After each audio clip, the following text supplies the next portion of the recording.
Good morning time, good evening time, good afternoon time, whatever the case may be in your part of the world. Saying that my mic. Can people confirm that my mic is still running fine? Let me turn that down a little I bit. just noticed What's happening, y'all? Sorry. I'm gonna go ahead and finish a little bit of wiring we had to do on this Zion CyberX, and basically this thing is pretty much ready to go. Just gotta put the plug on for the hall sensors, and that's pretty much it. I can show you guys. I mean, it's basically self-explanatory. We had a BAC 8000 here, and the reason why we were changing the BAC 8000 is because this 50 amp hour battery, let me turn him down some more, he's louder than me. Sorry, I was listening at a little video with Justin, but yeah, this big old 50 amp hour battery with prismatic cells, if you can see right there, continuous discharge current 100 amps. So all that battery, it has a it actually can discharge a little more than that, probably about 200 amps max. That BMS in there is actually 150 amp BMS. But I'm thinking if you bypass it, I'm pretty sure you can squeeze maybe 200 amps out of those cells. I wouldn't push it any more than that. But yeah, BAC 8000 is capable of 450, 500 DC line amps. So that was definitely overkill for this battery system. As far as the motor on this bike, this motor can definitely handle some power. For visual, this is the same kind of motor. I have an extra one. I just wanted to show you guys the phase wires on this motor. Can't really go by the wattage rating on this motor, because on the motor it says 1.2K. Obviously, with these phase wires, this motor can handle a lot more than 1.2K. I'm not even sure what the stock Suron motors say, but they probably are rated low as well. Like I told you guys, motors can often handle a far greater amount of current than the bikes they come with. You know, normally it's the controller for sure, and the battery supply that is limiting or controlling the amount of current that's actually going to those motors. Anyway, that motor has some big old juicy 4-gauge phase wires, so I'm sure it could definitely handle some high power from that BAC, but if it can't get those DC line amps, it's defeating the purpose. So anyway, I replaced that with a Sabvaton 72150, and this switch was pretty much cut and dry.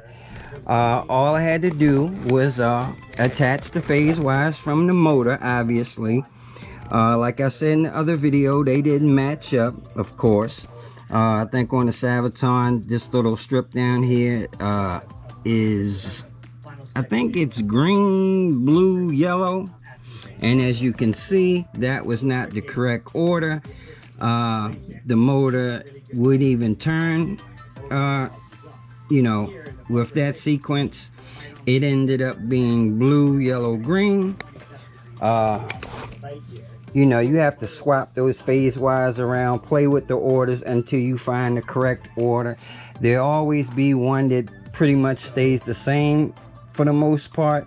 I'm not saying that that one is going to be the exact same color as what's on there, but one is always going to pretty much stay the same, and the other two will flop as far as reversing the speeds.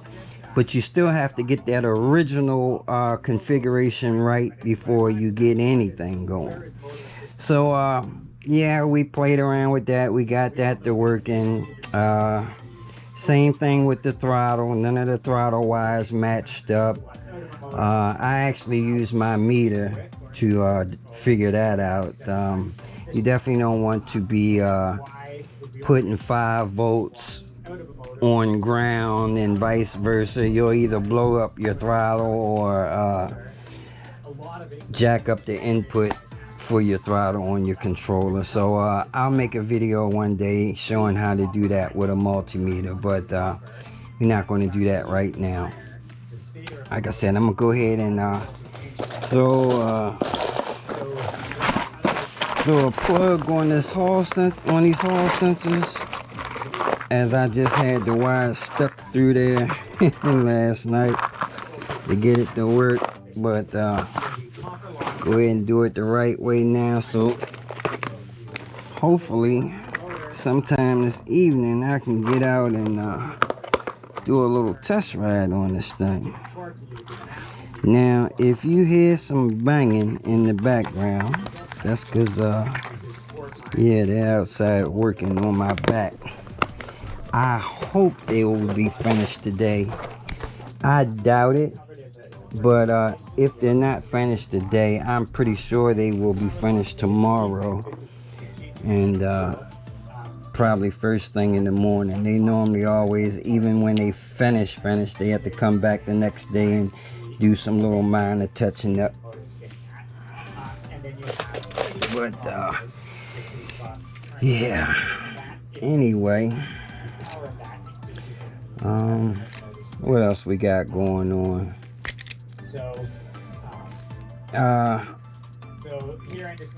I'm gonna really start pushing my Patreon channel again, because honestly speaking, I'm going to be doing a lot of racing mods in the future. Mods pertaining to getting additional speed other than the usual means that everybody else does. So basically, I got some secret tips that I want to share. However, I'm not going to be sharing those with everybody, unfortunately, because listen, I've got guys that don't even want to give me a sub, but they watch my channel, and you know, they come here for tips and tricks, but at the same time, for whatever the reason, they may not like me, and they don't want to give me a sub. So when it comes to my special race mod tips and tricks, man, I'm not about to be giving out all that good material for free to people that don't even want to give me a sub. So yeah, but you know, guys, you know, those of you that do join my Patreon membership, best believe you will be taken care of, and I got some good stuff to show you guys. Like for instance, I'm going to show you guys how you can make a variable e-brake, okay, out of a regular thumb throttle. Now it sounds easy, but it's actually a little different than what you think. You just can't hook up a thumb throttle to it. E-brake uses completely the opposite means of how they operate. Like the low brake, for instance, on this bike. This is the input for the low brake. Okay, and there's 2 connectors, of course, because you have a front and a rear. But your e-brake is the same thing as your motor shut off, and basically all you're doing when you engage that, when you squeeze your brake lever, that basically makes connection between these 2 wires, and that basically puts this low brake wire to ground. So when you squeeze your e-brake lever, You're making contact between these two wires. This is the low break. That's putting that directly to ground. Now, on your throttle, when you use your throttle, you have 5 volts that comes as the input voltage. You have a ground. Then you have the signal wire that goes to your controller. Now, the signal wire sends a variable voltage from anywhere from between normally a 0.5 volt up to about 4.5 volts to your controller. That range in there from a 0.5 volt up to 4.5 volt, you know, the more voltage going to your controller, obviously, the more throttle out. But that's a positive voltage. So you can't hook up a thumb throttle with a 5 volt input to your e-brake, because your e-brake is looking for ground. So basically, you have to ground your positive side of your well, I'm not going to tell how you do it, but basically, instead of having a 5 volt source voltage for the input and sending a variable positive voltage to the controller, it's in reference to ground. Now you're going to need a couple resistors and everything, because basically you're varying the impedance, the ohms, from infinite ground to variable resistance. Now I'm not going to say what that variable resistance is, because that's part of the formula. But yeah, it's basically you basically will be making a potentiometer out of your throttle. So basically that's what that is. But like I say, man, that's an awesome tip and trick. And you know, I think certain information should you know, has value. And that is a great tip that yeah, people should be willing to pay for. Now, it doesn't cost a lot to become a member of my Patreon. It's only $3. $3 and you can become a member. And that $3 will get you access to videos like that, the tips and tricks video. Any of the tiers above the $3, like I have a $9 one and a $25 one, and you can see the differences between the two. But basically, that gives you direct connection with me as far as if you need a one-on-one, you know, video chat with me. And like I used to tell guys in the past, man, I can help you repair your bike via the internet. All you got to do is, you know, we can have a video call, Zoom, whatever platform you want to do it on. You can do a video call on Telegram. Yeah, I mean, there's all kinds of platforms to do a video call. But I mean, I'll do a video call with you. And as long as you can use a couple tools and be able to do what I ask you to do, we can repair your bike.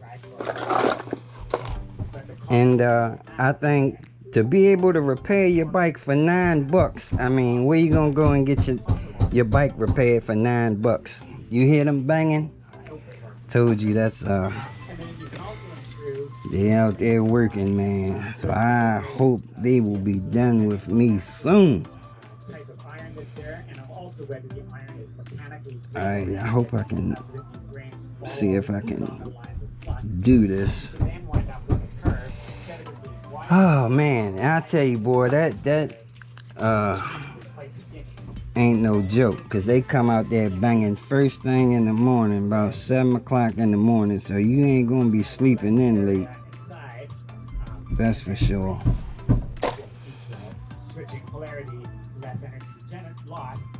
this lets you reduce the hysteresis loss with no trade-offs. All of these other things have trade-offs. So if you have a lower pole count motor, then you need a thicker back iron in order to complete the flux path, so the motor ends up being heavier. And if you have a shorter flux path, that would mean less copper fill. You have a smaller loop inside the stator. And then I see my little spoke holder that's holding the Saturn. better grade steel, there's no downside. And Gotta do what you gotta do, man. you could have no steel, you could design an ironless motor. I make it work. You don't have any hysteresis loss. I make it work. That's what DIY is all about. Making it work. The motor to spin at a very high RPM to generate adequate power, or you can Doing what you gotta do to get it to work. make a significant torque output. But you still wanna know a little something. You just don't wanna Losses inside the motor. be in the blind doing shit. These are the losses that Let's see. happen from induced circulating currents. Try to get the right angle here. And we all know that the reason why the steel inside the motor is made up of thin sheets stacked together is because when you have a bunch of thin sheets, the current gets induced. So V here is the correct of the magnetic field, the changing field with the motors rotating. If you have one giant loop that the current can flow in, you get a very large amount of flux inside. I hope the camera is pointing Very high induced right. voltage, very large currents that circulate inside the steel. By breaking that up, Hopefully you guys can see. each little conductive loop now has a much smaller area. So there's a smaller, you know, amount of changing of flux in that. If current. not, I sure tried. That's for sure. A lower, much lower amount of current flowing. Come on now. So if eddy current losses are significant, then Been doing good up till now. It's always one that wants to that again results in be a troublemaker. magnetic field. So the slower the magnetic field changes, the less dramatic the induced currents are. And yes, you're supposed to crimp these on, but you know, as you get motors spinning at higher I don't like crimping. I mean, crimping them, they always seem to pull out. as with any So I solder them first, and then I crimp them. I make sure they ain't gonna pull out. And in addition to these losses being present in the steel of the motor, you also have induced currents in the copper of the motor. So the copper that's used to wind the motor. You solder them, that's normally pretty good. And inside that copper, you have current that I know it's not gonna stay like that. then you have these circulating currents that are useful. Wait a minute. Just like thin laminations kind of reduce the size of the circulating path, the amount of voltage that's causing these loops of current. And similarly, having thinner strands of copper, more small strands of parallel results in less eddy losses in the copper than having Come on, that'd be good. a few much fatter gauge wires.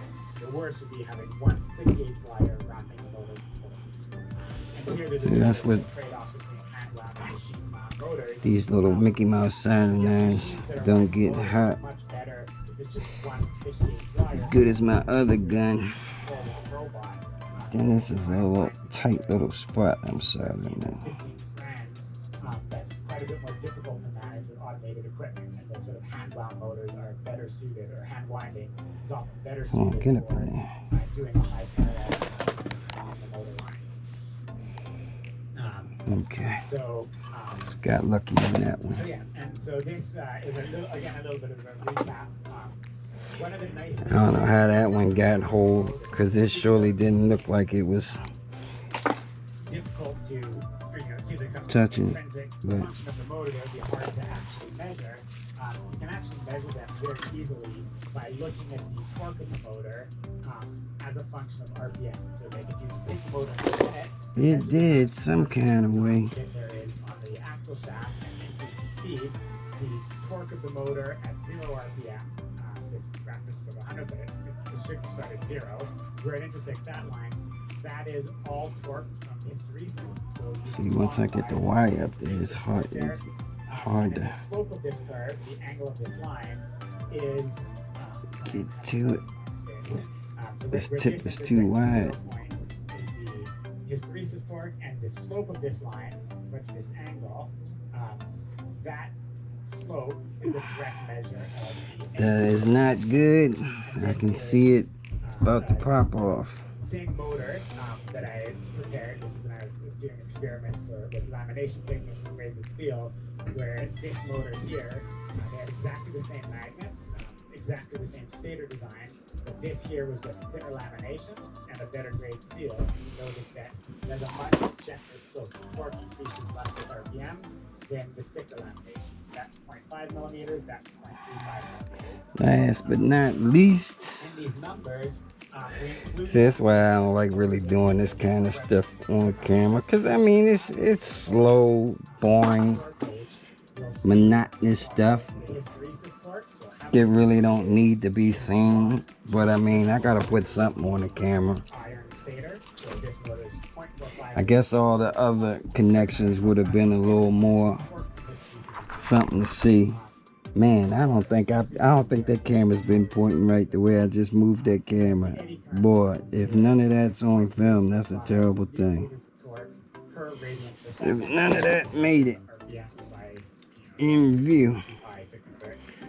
Come on, man. To know how many newton meters of torque, what the contribution of torque is from rotational speed. Okay. So now we can plug all of this stuff into this original equation. So the efficiency of a motor is the output power divided by the input power. The output power of the motor, you could write this as the torque of the motor times the RPM, 60 over 2 over 60. Concentration of energy.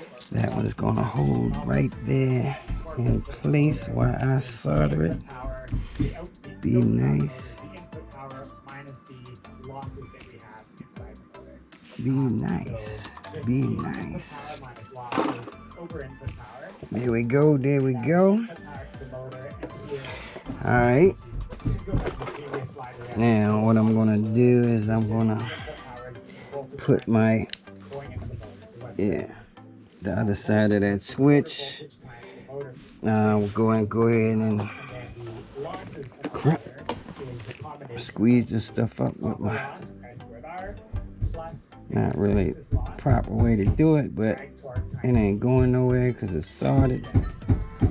Rotational frequency of motor plus the eddy current losses, which increase at the rotational speed squared, and then again divided by the input power, which is V times I. But now we know from the equation, the basic motor equation that was in our first presentation, the current for a motor, and this is a simple application of Ohm's law to a very simple circuit. No, this is not the correct way you crimp that, but it's soldered, so it does not matter. Get it to crimp down on the wire. That's all I need for it to do. So this is the net voltage across the motor divided by the resistance. So this is just current is voltage, the net voltage across the motor divided by its resistance.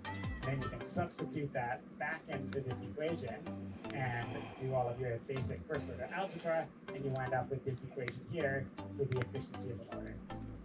And so that's taking into account all the different losses.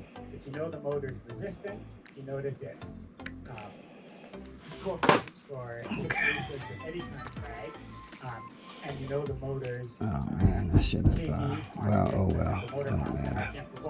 You can generate an efficiency plot at any given motor voltage. So all of these terms, let me go ahead and take this back off. Let's just go ahead and put it together as it should be. Okay. This looks like black goes there. Okay. Red on the other side.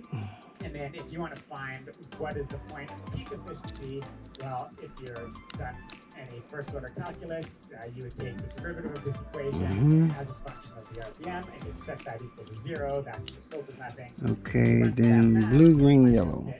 Blue, green, yellow. When the core losses, if you see, are exactly the same as the green and first in the middle. And to illustrate this point here, if you look at a dyno output curve, we have this point here of peak efficiency, and if I was to look at what is the, so here we have the motor generating, just under 500 watts of power. The input power is going to be somewhere around 600 or 580 watts or something.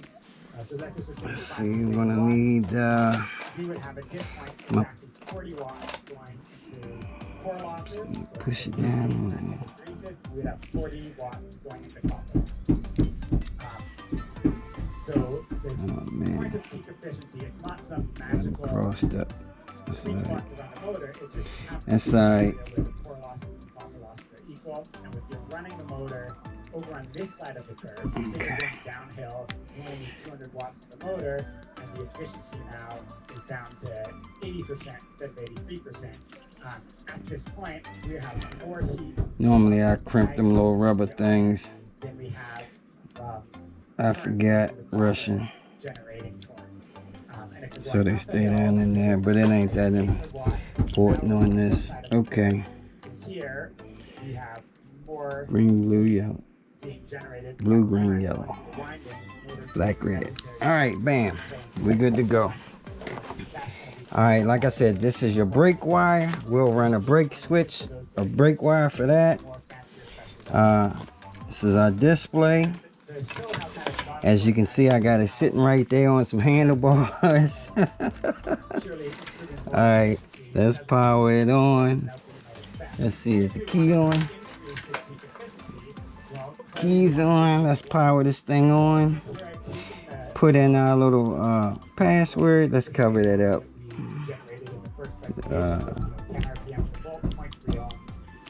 Can't show y'all password now. Okay, there it is. MB power lighting up.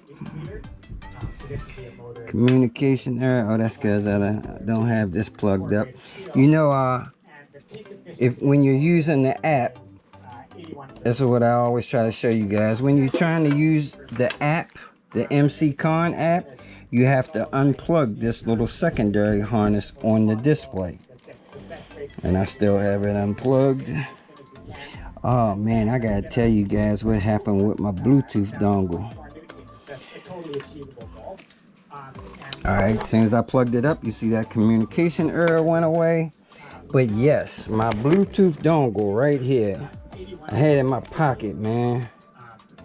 And I went into the smallest room in the house. You know what the smallest room in the house is. And I went to take something out my pocket, and this fell somewhere where, let's just say it fell into a bad place. So I was gonna let it dry out. Now I'm probably gonna stick it in some more rice and let that dry out some more. I'm pretty sure it's probably still damp. But anyway, okay, let's move the soldering iron. Yeah, man, I be having some bad luck like that sometime. Alright, everything out the way. Is this wheel clear? Nothing can get caught up in there. Okay, we're in gear 1. Let's see if they got some throttle. Okay, there we go. Alright, let's go ahead and switch this up to 9. When I set it up in the MC Con app, you know, you could set it up for 5 speed. I set it up for 9, which is a long way to go through gears, but that gives you quite a selection.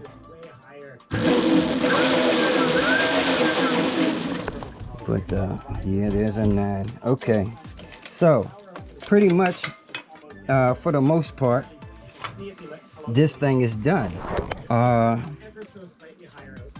Like I say, I need to run my brake wires, and I need to run this display wire from the front, and I need to mount this display. Like I said, it's stuck on some handlebars for demonstration, but we'll take it off.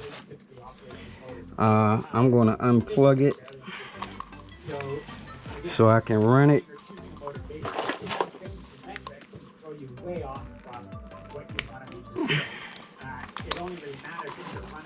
But man, like I say, all this type of stuff you really don't have to see. I don't think it's no big deal for you guys to see. I'm just going to run this. I'm going to mount the display up front, run the wire through the frame, and reattach it back. The only other thing I need to do, let me grab this light over here and show you guys where the brake wires are on this bike. I'm gonna have to extend the brake wires because they terminate right up here in there. As you can see, all the wiring, the light wiring was in there behind this light. So this is the only place I could grab the brake wires from these brake handles. As you can see right there, there's my brake cut off, my motor cut off, and my e-brake wires. One for both sides. They're right in there. I will extend a long DIN cable, run it through the frame. Once I run it through the frame, I will connect that back right here for the low brake. Okay, so that's all we're gonna do as far as that. On the other side, I have my throttle. Here's my throttle wire. I got it wired up right there. And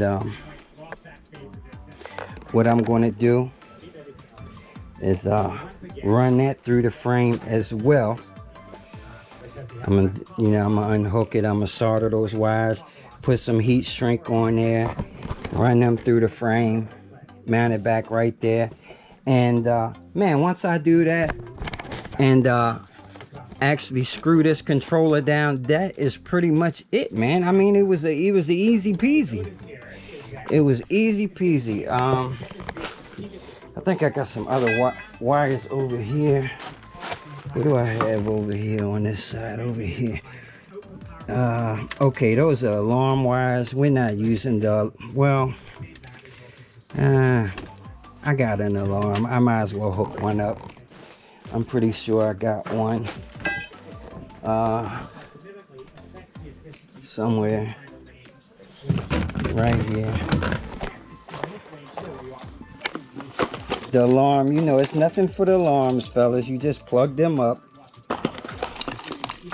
Here's a brand new alarm right there with the remotes. You just plug them up to the connectors. That's self-explanatory for the alarm systems.